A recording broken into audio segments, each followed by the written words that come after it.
I think that the community is so supportive of everything that we do, whether that is EMS, whether that is running my jazzercise center, whether that is education.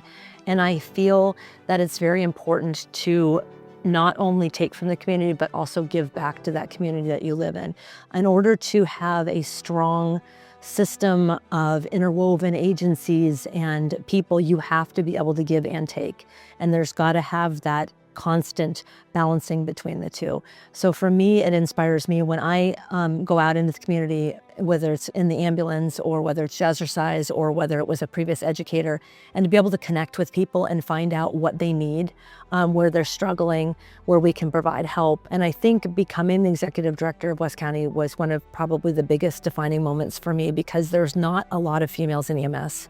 This is a career that is male dominated. Especially women in leadership, you don't see it very often.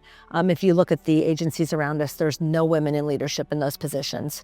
And it's very important to be able to kind of show other people that you're not limited by your gender, you're not limited by your age, you're not limited by your demographic. You are only limited by as far as you can imagine or you can see yourself. I came from a single parent. I mean, I was a single parent for a while.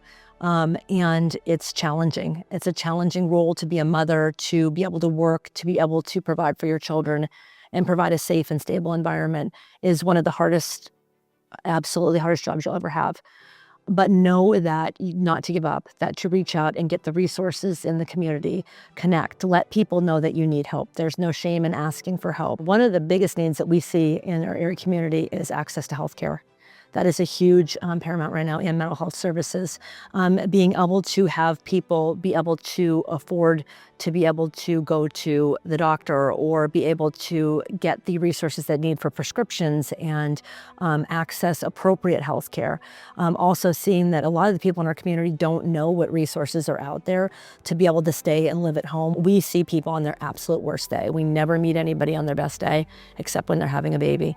And when you see somebody on their worst day, you have to be able to support them, when they need it and how they need it. We have experienced, as far as being called on calls where there has been abuse or there has been a situation where it's not the best for a family. And we've tried to provide resources that way through GCAC or through the community and to get them the resources that they need in order to support their family. So now I know the Mercy Center is a good one that we can contact as well as to help.